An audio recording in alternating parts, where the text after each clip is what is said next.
Kia ora and welcome back for this afternoon's sessions.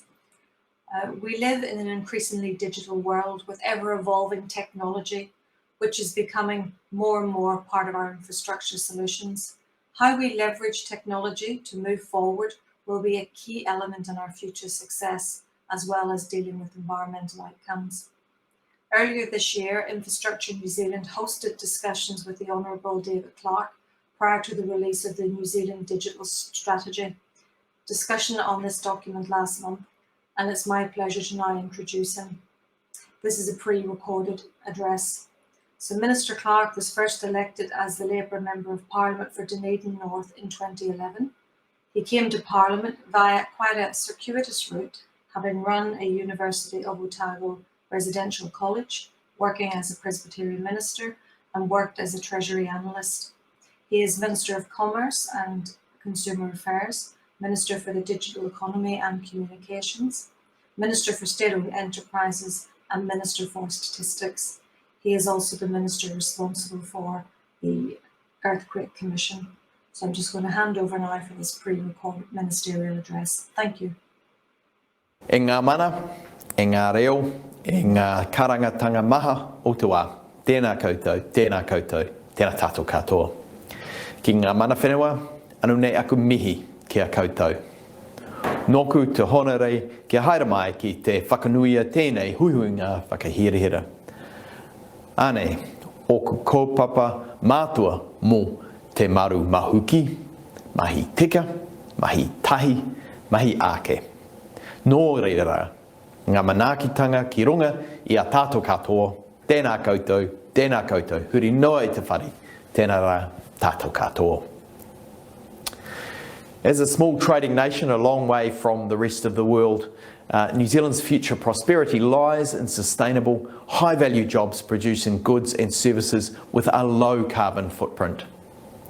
Our recent COVID-19 lockdowns have emphasised how important digital and telecommunications infrastructure is for remote learning, working, entertainment and social contact. The reliance on digital and telecommunications technology is also reflected in the growth of our ICT sector here in Aotearoa. From contributing $4 billion to the economy in 2016, the ICT sector now contributes more than $11 billion.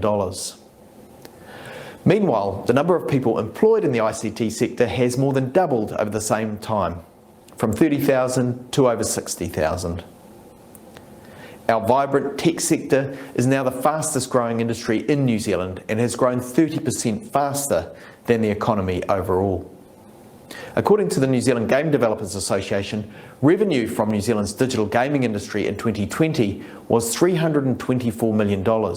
For reference, that's a growth of 42% on the previous year. The good news is we're only just starting to explore the potential of digital technology in Aotearoa, New Zealand. This could mean some fairly incredible things for the infrastructure industry on the horizon. Take, for example, the adoption of augmented reality to test the feasibility of complex engineering work. Technology also allows us to make greater use of digital twins to manage and model complex networks and asset management programs. The recent draft infrastructure strategy from Te Waihanga, New Zealand Infrastructure Commission, notes that over several years of underinvestment across all infrastructure sectors, New Zealand has accrued an infrastructure deficit forecast to exceed $75 billion. In the area of telecommunications, New Zealand's infrastructure is perhaps in a better state than some other types of infrastructure. Let me provide a quick illustration of this. Thomas Watson, president of IBM in 1943, is reported to have said that there was perhaps a world market for 5 computers. Admittedly, this was at a time when the average computer was around the size of a small house. Today, the number of internet-capable computers and digital devices in New Zealand exceeds our population.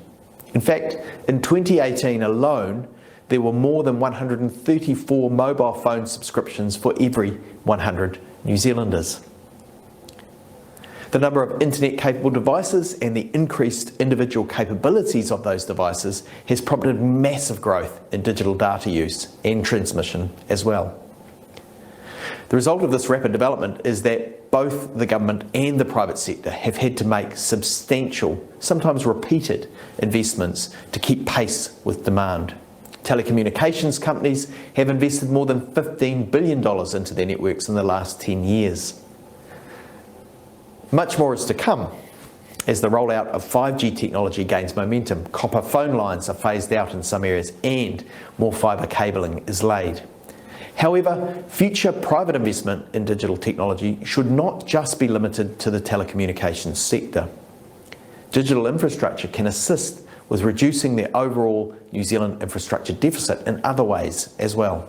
For example, assisting with remote or flexible working helps ease demands on the transport network. The government has invested more than $2 billion in telecommunications infrastructure, more than $2.5 billion even, over the last 10 years, including initiatives like the Fibre Optic UFB program, which today provides access to fibre services for 85% of the population. There's no denying there's a lot more investment needed from both government and private sector. I want to change tack now, though, and address the myriad of contributing factors that sit behind digital access and inclusion issues and government's planned approach, the digital strategy for Aotearoa. The government is currently consulting on a strategy to ensure that New Zealand is well positioned to take full advantage of the digital future. It's best to think of it as a blueprint guiding the bold actions we need to take for a higher productivity, lower emissions future. The digital strategy for Aotearoa proposes 3 interconnected themes. Our first proposed theme, Mahi Tika, or trust, helps build the right foundations so that Aotearoa can lead the world. For people and businesses to fully embrace digital technology, they need to trust and have confidence in how these technologies are created, used and governed. Our second proposed theme is Mahi Tahi, or inclusion, which focuses on making sure all New Zealanders can ride the digital wave. Being digitally inclusive allows more people to connect with friends and whānau, express their cultural identity, learn, create, share new ideas and access job opportunities, as well as access traditional things like goods and services. The third and final theme we're proposing for this strategy is Mahi Ake, or growth. There are 2 key areas of focus here, the first being the further growth of our domestic tech sector. The second area focuses on supporting the rest of the economy to use and benefit from a stronger adoption of digital. This strategy is one of the first steps to ensure that we as a nation reach our full potential in the digital age. It will bring a range of existing work together into one place, including completing the Digital Technology Industry Transformation Plan and the ongoing Digital Boost program to support it.